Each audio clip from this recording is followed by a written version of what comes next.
Good evening, everyone. I'm unsure if Chair Rogers was not going to be present this evening. Magali, were you notified by her at all?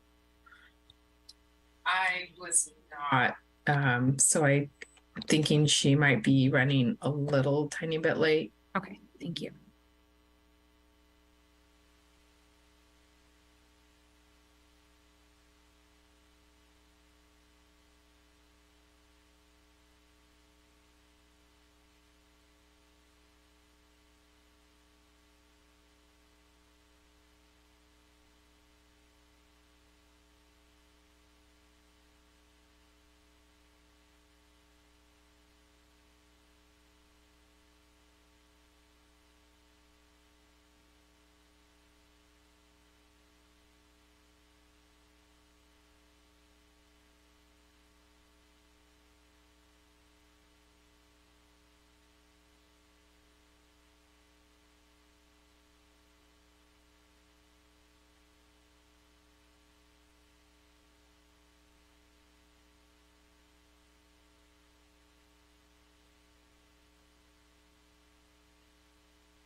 It does look like Vice Mayor Alvarez may have had a disconnection at one point. So let's see if he's able to join back on as well.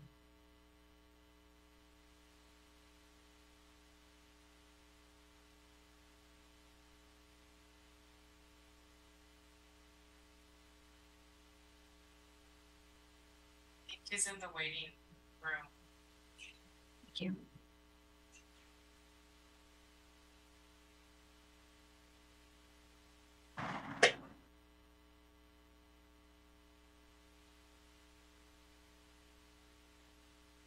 I just received a message from Chair Rogers, and she's having a little bit of a technical issue with her laptop syncing with the link.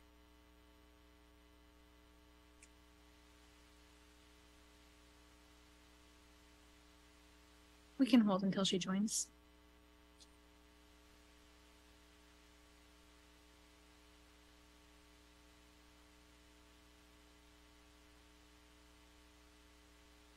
I'm happy you made contact with Chair Rogers. I was actually on the phone with her.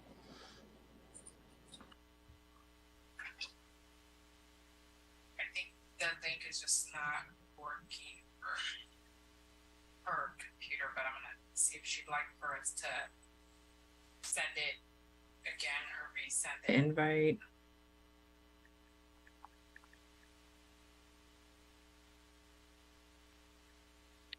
I believe the issue was that her devices were not connecting. Oh, okay.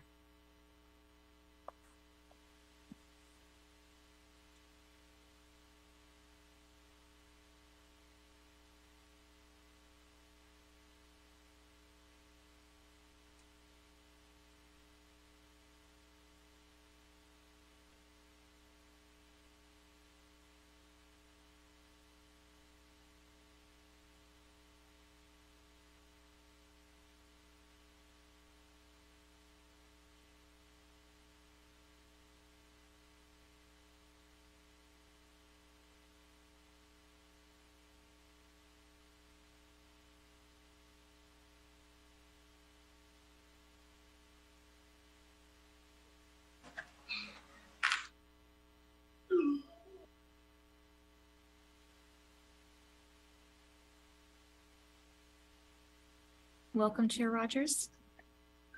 Hoping we can get that audio and video up for you here momentarily.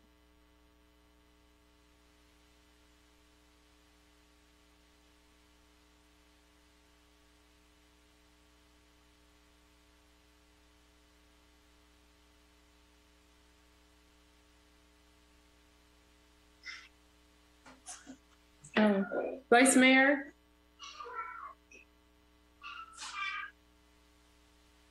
Yes, yes, Chair. Can you please start the meeting while I'm handling the technical difficulties? I can absolutely do that for you. Thank you. Thank you. With that said, I believe the time is now 6:07, and let's go ahead and commence the meeting.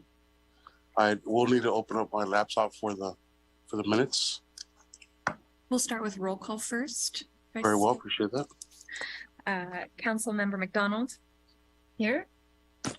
Vice Mayor Alvarez. Present. Chair Rogers. Present. Thank you. Let the record show that all members are present.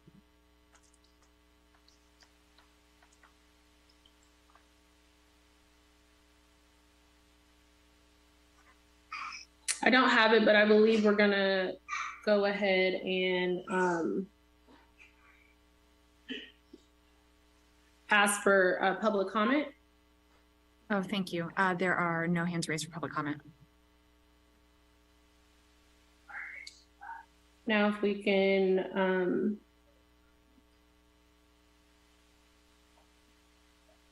go to our scheduled items. Well, what happened to the minutes? I do believe, Chair, we have to approve the minutes. I can't hear you. We I have think to we have to approve approve the minutes. We have to approve the minutes, correct? Yeah. Okay. If we can approve the minutes from our last meeting. I'll need to abstain from that since I wasn't there, so it would just be a vote of you and Eddie confirming the minutes if they're approved as printed. No, I did have a correction. The correction would be that Chris Rogers was not the chair and he did not call the meeting to order.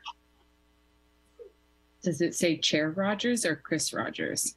I thought it said Chris Rogers, but of course I can't get any of it up right now. Let me look for you.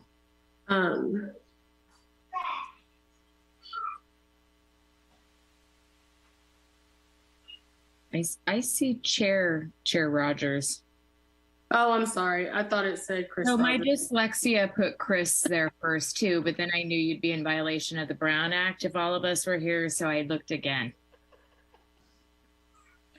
Awesome.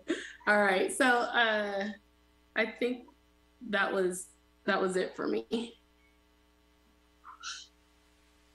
So Vice Mayor, can we get a motion to approve? If you're okay. Absolutely, there's no corrections on my. Okay, so approval of minutes. Let me go ahead. Councilmember McDonald, you will be abstaining. Vice Mayor Alvarez, do you approve? Aye. Okay, and Chair Rogers, do you approve? Yes. Thank you. The minutes from the August 22nd meeting, 2022 are approved. And I'm going to, now it's public comment. Do you see any hands raised? Thank you. There are no hands raised for public comment. And item 5, scheduled items, community engagement director report. Thank you so much. Chair Rogers, Magalite is here. Good evening, everybody.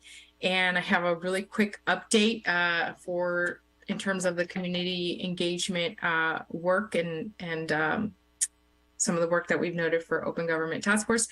November 16th, we will be holding an in-person summary of the community input on the Hearn Community Hub. So we'd love to invite the entire community for this review process. We'll be reviewing community themes, categories, and programs that community would like to see in this space. And all from this community project, which again is about it's a 6-acre space.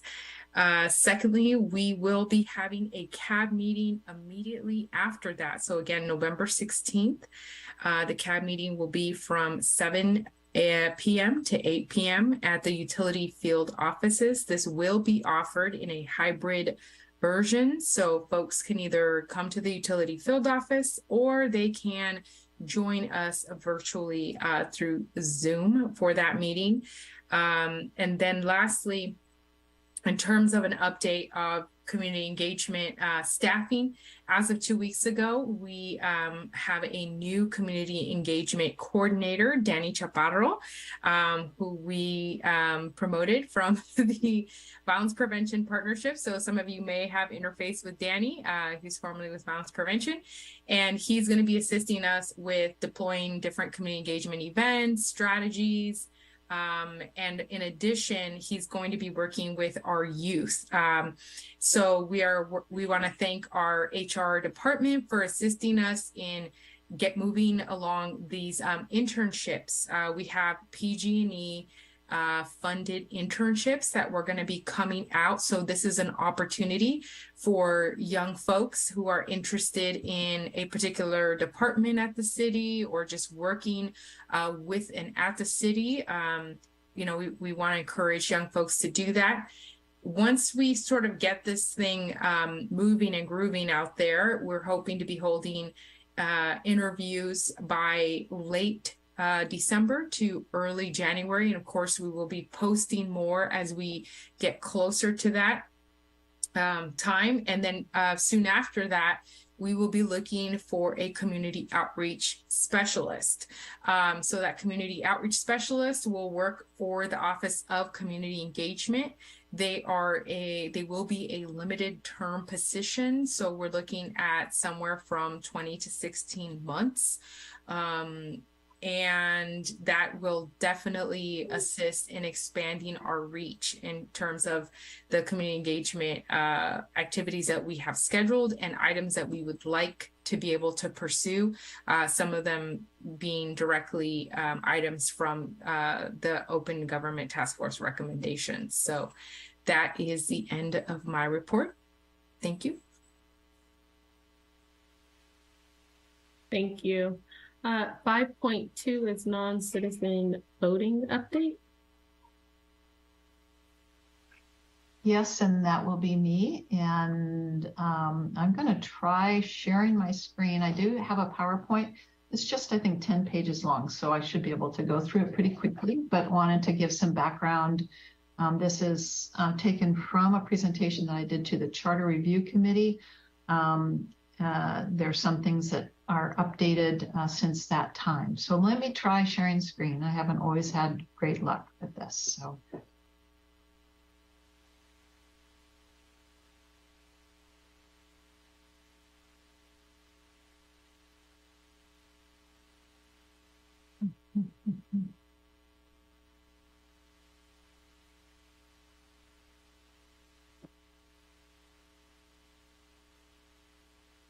Let me try this again and find.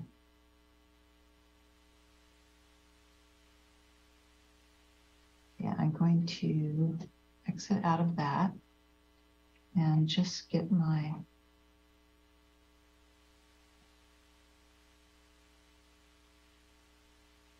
We can also have Madeline try to share it as well, or host. Okay, well, let me try one thing, and if that doesn't work, then I'll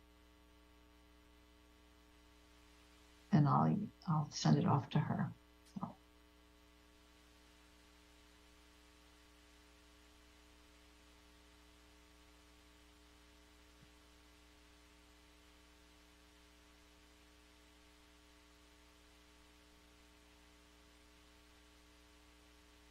I'm not sure why it's not showing up. So I will go ahead and send this.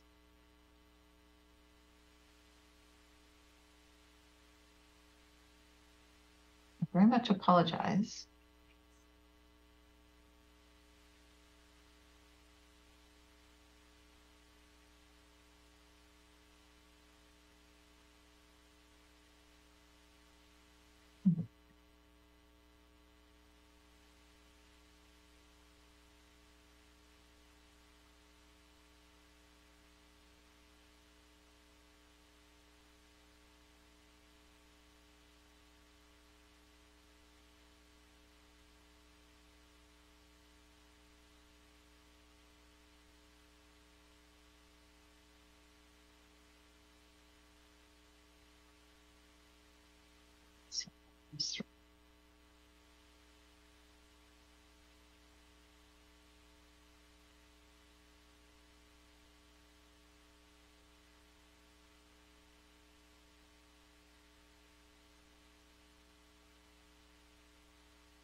Did that come through, Madeline? No? Was that through an email, Sue? Yes, it was. Okay, give me one moment. Okay.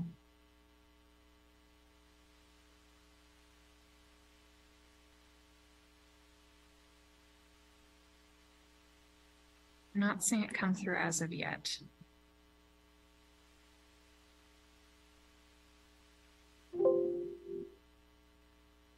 Well, maybe we'll do it without a PowerPoint. Let me try one more time.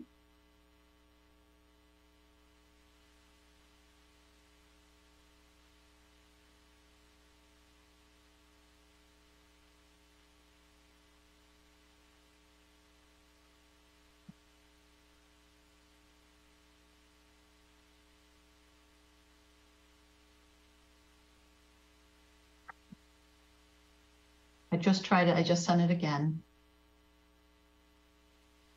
Checking.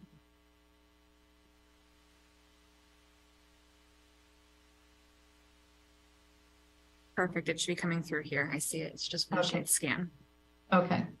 I know the scan takes a while. So why don't I go ahead and get started, and then we can skip to get to the page that I'm on. So again, this presentation is a version, an updated version from the presentation that I gave to the Charter Review Committee when they considered a proposal to allow non-citizens to vote in local elections.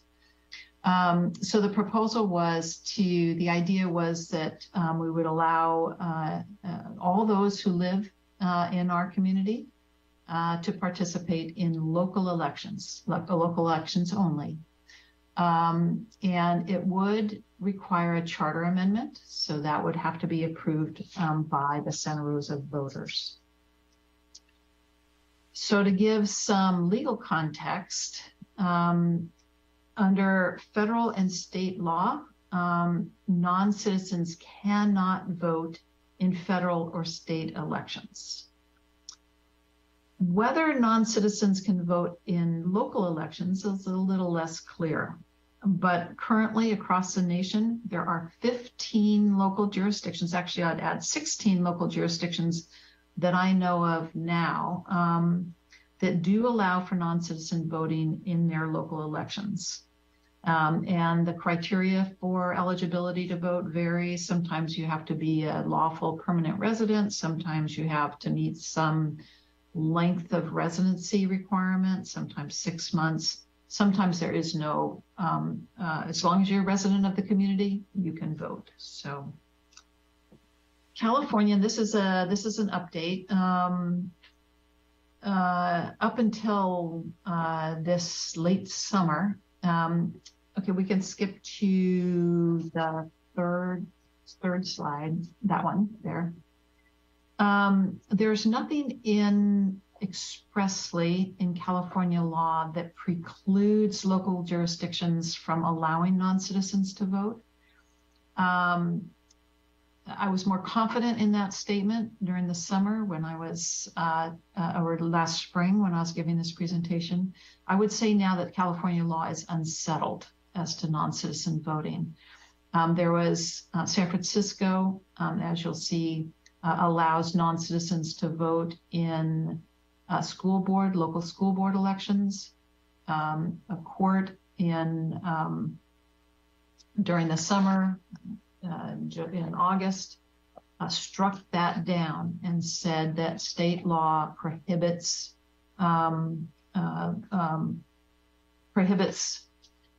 non-citizens to vote in prohibits local jurisdictions from allowing non-citizens to vote.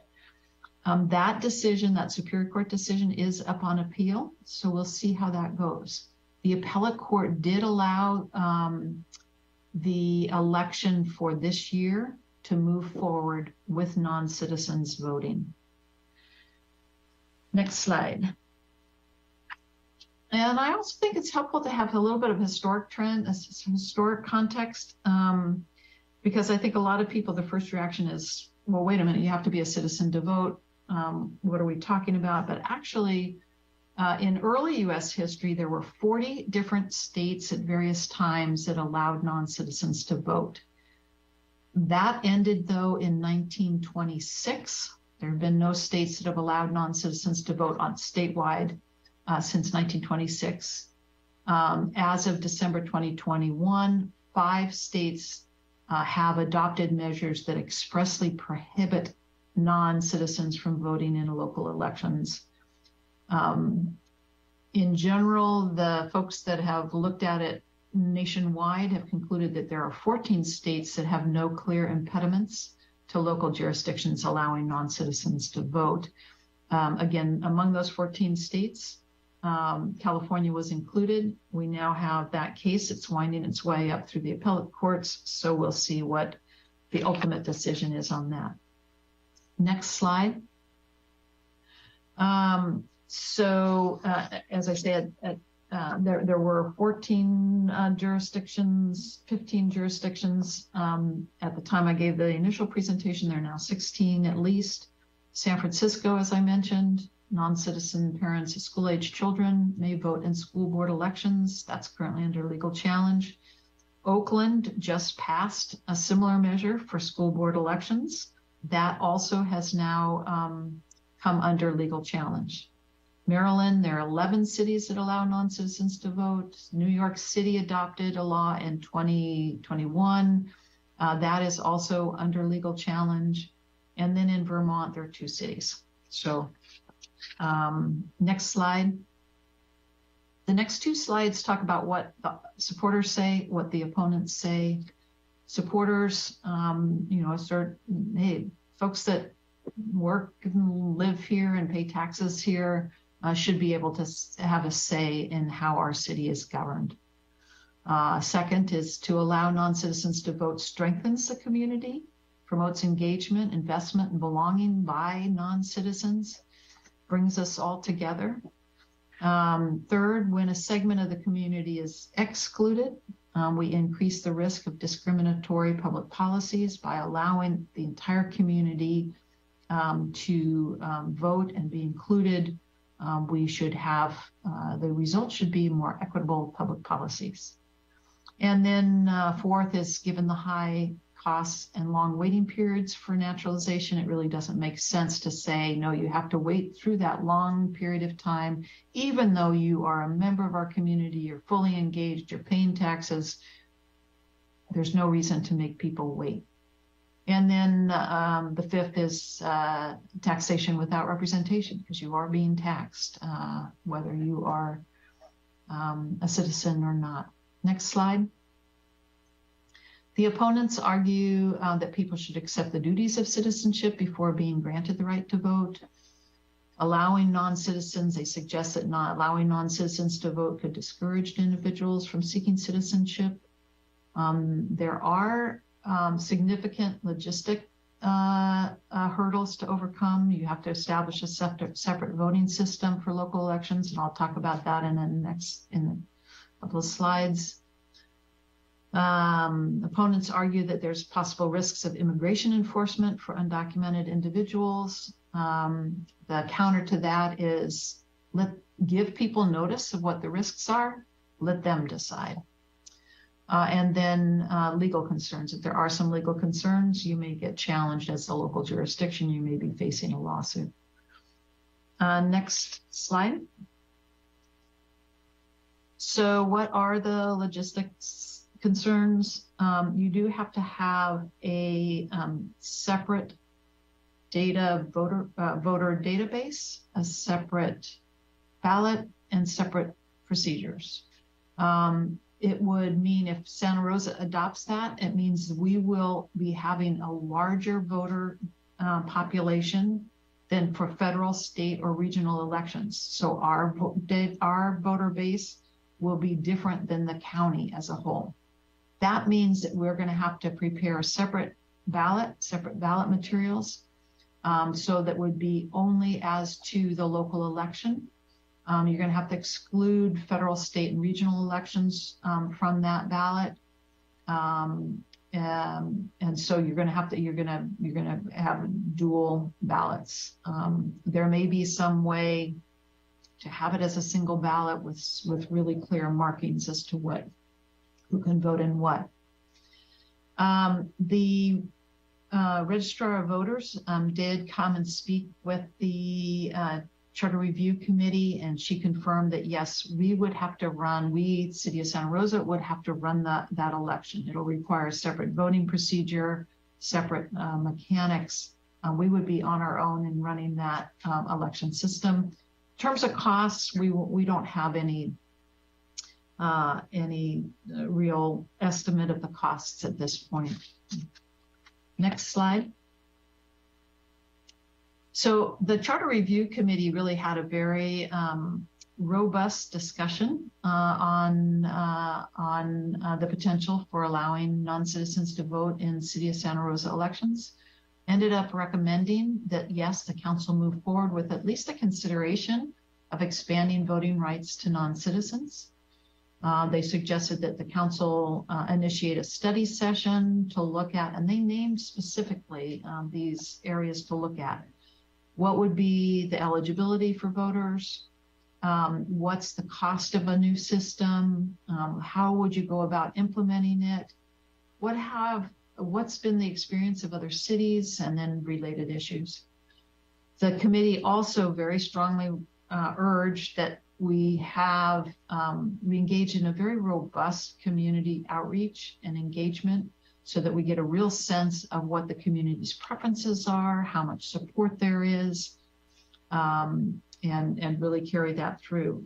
There was a suggestion in the committee that the recommendation include a recommendation that the council place this on the ballot in 2026 to allow the study session and the outreach and the really examination of everything time to move forward.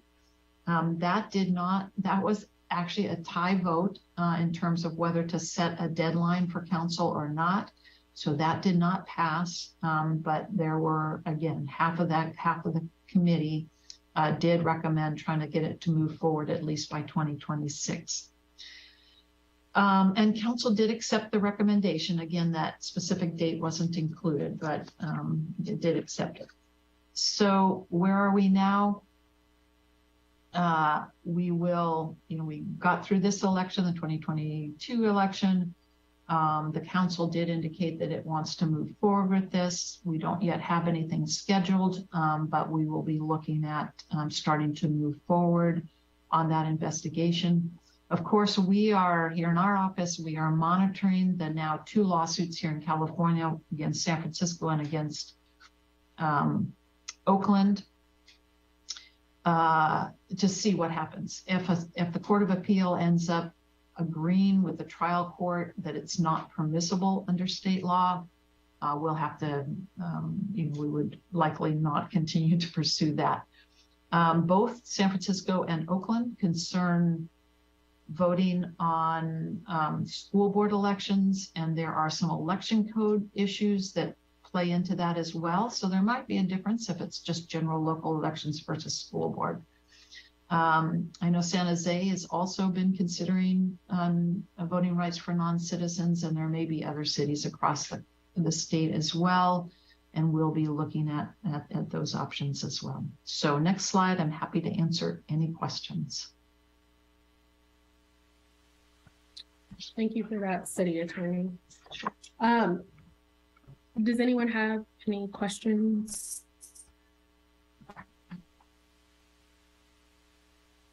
I do. Are you ready for me?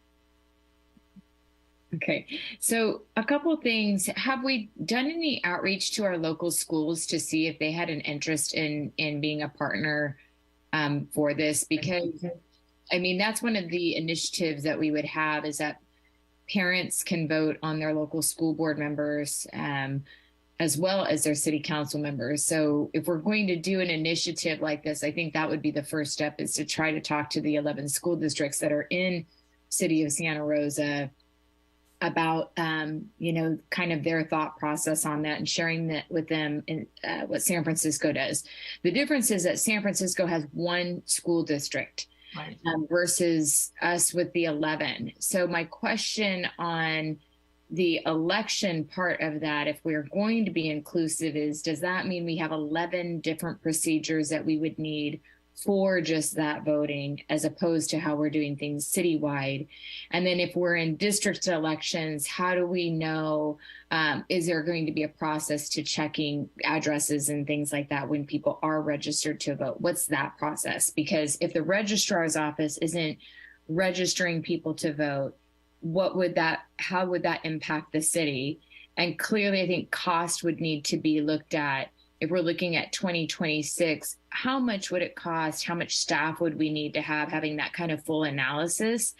If we're going to go out and put this out for charter, what I don't want to do is not be prepared to fully be able to explain to people voting on the charter amendment how much it would cost for us to do this, what would be the staff preparation on it, and really so that we can be prepared for helping with understanding as to why we see this as a good thing to do for engagement in the community. But I think that's pretty much kind of my thought process on this. I think specifically around school board voting, it would just be so important to do. But I think that we do need to have a little bit more on that. I'd also kind of like to see what ends up happening in the appellate court as it comes back. Certainly, I think it's more disenfranchising if we move forward with something and then have a court decision overturn that. I think that would be extremely disappointing for folks that have been able to come out, have a voice in something, and then go back and say that our own judicial system has disappointed them. And so I would not want to move forward until we had those questions answered on this specific topic. Thank you. I appreciate that. And I'll respond to a couple things. In terms of the local schools, it would mean that we would be having separate ballots because the school districts don't correspond to our council districts. Those are going to be separate ballots. And again, we're going to have to run it all ourselves. We will not be able to rely on the county registrar of voters. So we'll need to set up our own election system entirely. So we'll certainly reach out to the schools and see if they are interested. But that does add another layer of complexity. I do also understand that is so direct in terms of if your kids are in the school, to be able to have a say in how the school is run is really critical. So, and yes, we would be doing, before we went to the voters, we would certainly be doing a full cost analysis, with really a full analysis of what all it's going to entail logistically. What, do we need to get voting machines? How are we going to run our registration? We talked with the registrar of voters a little bit about, well, maybe they could still do elections and we're just running the non-citizens, but then you have potentially unequal voting system. So we nixed that pretty early on.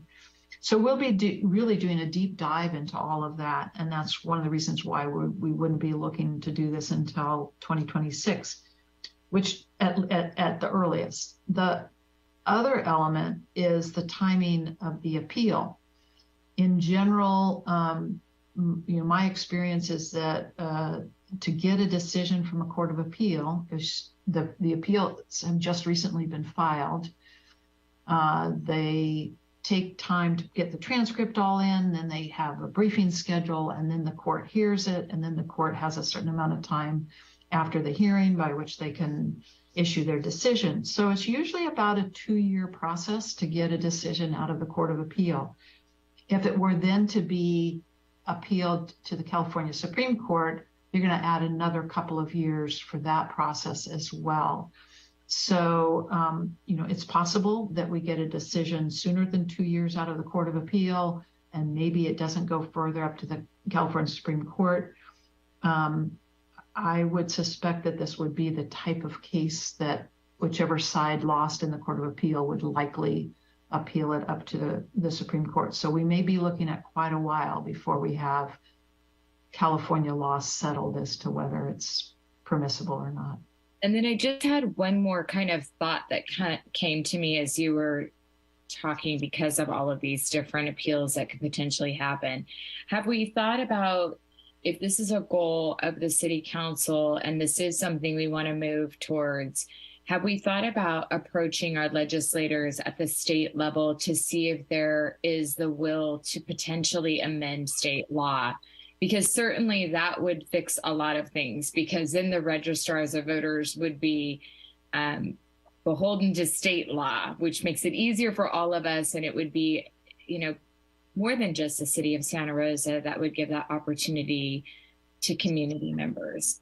So it just might be another route for us to consider talking about as we move forward, if this is in fact something that city council definitely wants to look into. Yeah, and I think that's a great idea. And the court that struck it down did also cite to the California Constitution. So if a court of appeal or the California Supreme Court relied only on statutory law, then yes, a legislative fix would work. If they ruled against, this is all hypothetical. I don't know. I don't know, where the courts will end up. But if they disallow voting rights for non-citizens and they do it based on the language of the California Constitution, then we would be needing a constitutional amendment, and that would have to be a statewide ballot measure. So. Okay. Thank you. Thank you so much. It's all worth trying. I appreciate your homework on all of this, and it is helpful for us so that we actually know what we could potentially be working with if this is the will of the council to do. Yeah. Thanks. Thank you. Vice Mayor, did you have any questions? No, I don't. Thank you. Thank you. So, City Attorney, I did have a question or two. What are the 5 states as of December 2021 that prohibited non-citizens from voting? I don't have that off the top of my head. I have to pull it. I'll let you know, though. They were, that was, most of those were done recently to prohibit non-citizens from voting, and probably won't surprise you that those were, my recollection, they were all red states. So I was thinking, I just wanted to ask to clarify. And then another question I had was, or a comment I wanted to make was the cost being unknown. I think looking at some of the other jurisdictions that have passed it, to kind of, like you said, observe them so that we do know what the cost will be and how often we will be doing that. So in what elections, all elections, like, are we going to try to streamline elections, or, how can we make it happen by still making it economically feasible for us to do so that all our residents are heard. And the last comment I had is, what prohibits, and you can tell me that you don't know, and this is doesn't have anything to do with it, but to me it does. What prohibits felons who are citizens and also pay taxes from, is that a federal, state? Is that federal law that prohibits them from voting? Yes, both federal law and state law. In our state constitution, it says that citizens may vote. So, and the same in federal. So federal, I don't know if it's just, I'd have to look back whether it's statutory or whether it's constitutional, but in California, it's constitutional and statutory. So. in terms of the state. So is that what keeps felons from voting? Oh, a felon. I'm sorry, I didn't hear that. I misheard the I don't know.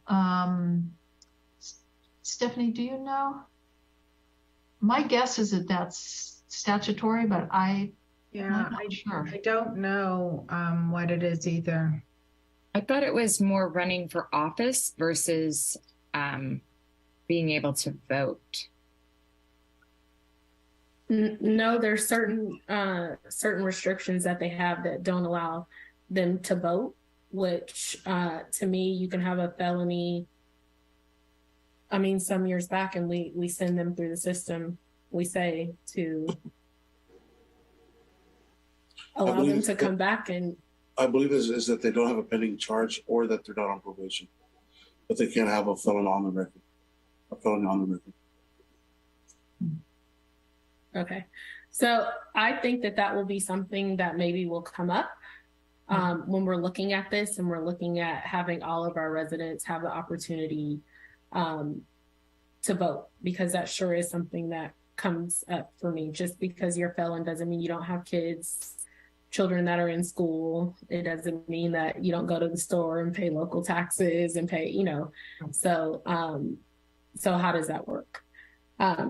So that would be all of my questions or comments, and I'll call for public comment, although I do not see anyone in public. Correct. There are no hands raised for public comment. Perfect. So we'll go on to 5.3, discussion of open government task force pending recommendations. And I believe Golly is going to take this away. Is that correct? Yes, thank you. Thank you. Madeline, if you could please share our sheet. There we go. So this is part 1 of the Open Government Task Force recommendations pending items, and also items that you can see here in red that have not been implemented, but have been, we can talk a little bit more about like where they stand. And then just to give everybody some context, and we can just jump straight into the first, pending item, which is goal 1.2, create a city mission statement, which embraces community engagement. We've not done that, but it's going to be our recommendation to forward that on to City Council for consideration during their goal setting for this next time around. And please correct me, Sue, if that's incorrect. But I believe we're going to be forwarding that over. Yes, that's correct. Has been our practice in the past that the mission statement does get examined during goal setting. So it seems that that's the most appropriate time to bring this forward. And goal setting generally happens in February, sometimes March. Thank you, Sue. So essentially this is a call to integrate community engagement more into the city's mission statement. So there's sort of an action that's going to happen with that, and that will be going to goal setting. So hopefully we'll be changing the color on this soon. The next goal, as we get into goal 2.1, which is to genuinely engage and partner with neighborhoods, volunteers, businesses, institutions, and other organizations which support our community. So 2.11 is the shift definition of partnership to include community engagement. And we're in the process of this as we're outlining what it looks like, to close the community engagement loop. And we started doing some of this work in 2020 with the community empowerment plan, as we went into communities to gather input, to do listening sessions on, what was the most prominent topic at that time, which was to build better bridging between community and police. So we did get started in that process. And then are there any questions about this item? Before I jump to the next one. Oh, down low. So 2.12 is to coordinate the use of volunteers citywide. We have begun some of this work as we have our AmeriCorps Vistas that we use, that the Office of Community Engagement uses in our work. Typically, we've had 2, sometimes 3. This year, we have 1 Vista that is joining us and doing work for the Violence Prevention Partnership and in tandem with some community engagement work. But you will soon be seeing more participation, and this is mostly youth-led, through our partnership with Latino service providers and their youth promotores. So we're going to be bringing them on to help us really engage not only our younger community, but also our monolingual Spanish-speaking community. They already have a lot of great built-in networks through the work that they're doing, and we're just going to really leverage and capitalize on them and them becoming, young professionals and really assisting with different city engagement events. So you'll see more of that.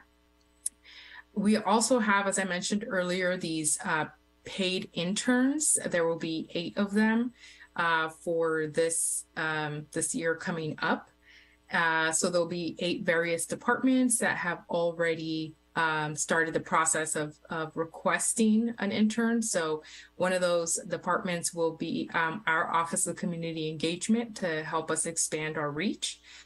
In addition, we are going to be making use of, and I do apologize, I don't have the exact name here, but Recreation already has a built-in volunteering system that they use that community members can just kind of plug into for different events being put on by Recreation. And so we are going to be plugging into their system when we have some of our larger events to be able to have a larger reach with folks. And we're looking at expanding that network. So if there is a community group that you'd like for us to make sure that we are engaged with, if they have youth promotores or some youth promoter model, or, we'd love to learn more about it. So moving to item 2.1G, build on the excellent engagement model of the Santa Rosa Violence Prevention Partnership.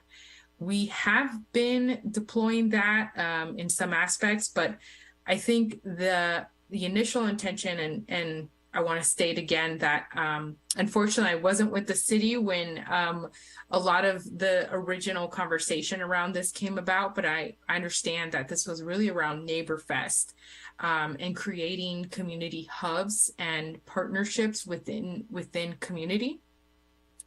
That is an item that we will be exploring once we hire our community outreach specialist that will specifically be working on really building on neighborhood engagement, understanding who the neighborhood groups are that are already formed, how those groups get formed, and how the community, how the city could tap into and partner with those groups, especially when there are larger city messaging opportunities, various items that are coming out.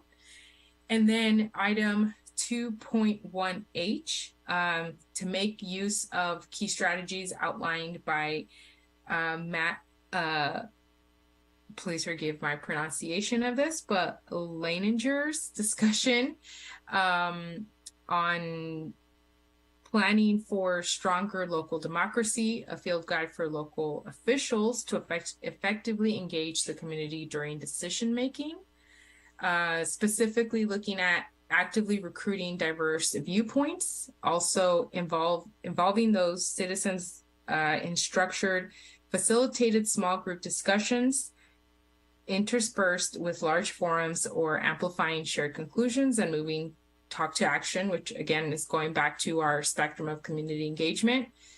give the participants in these meetings the opportunity to compare values and experiences and consider a range of views and policy options. And lastly, to produce tangible actions and outcomes.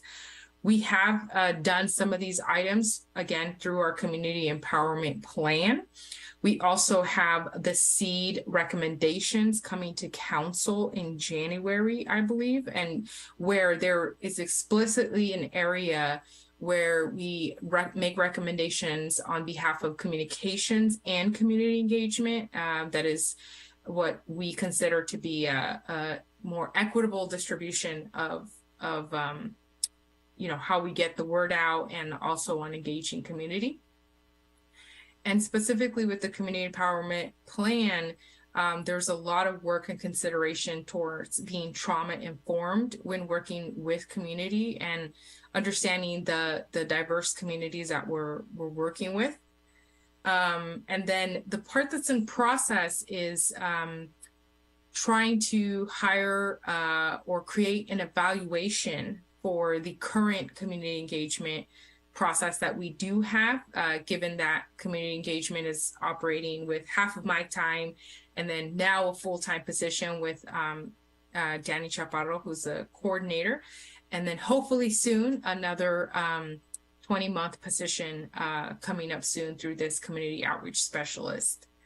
So with that update, are there any questions?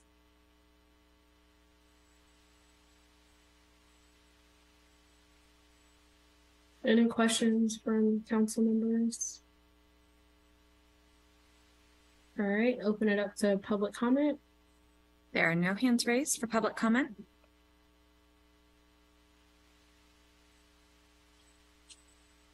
Seeing none, thank you so much for that presentation. We will be going to future agenda items.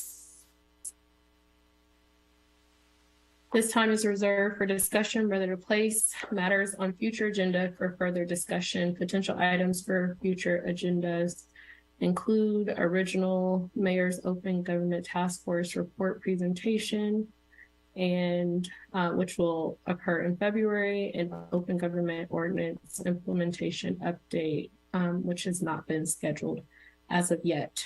Is there anything that either council member McDonald or Vice Mayor Alvarez would like to see on a future agenda? All right, seeing none. Oh, sorry. That's okay. I'll just jump right in. I would like to have us talk about our website a little bit more for engagement and for the need for posting public meetings in different languages.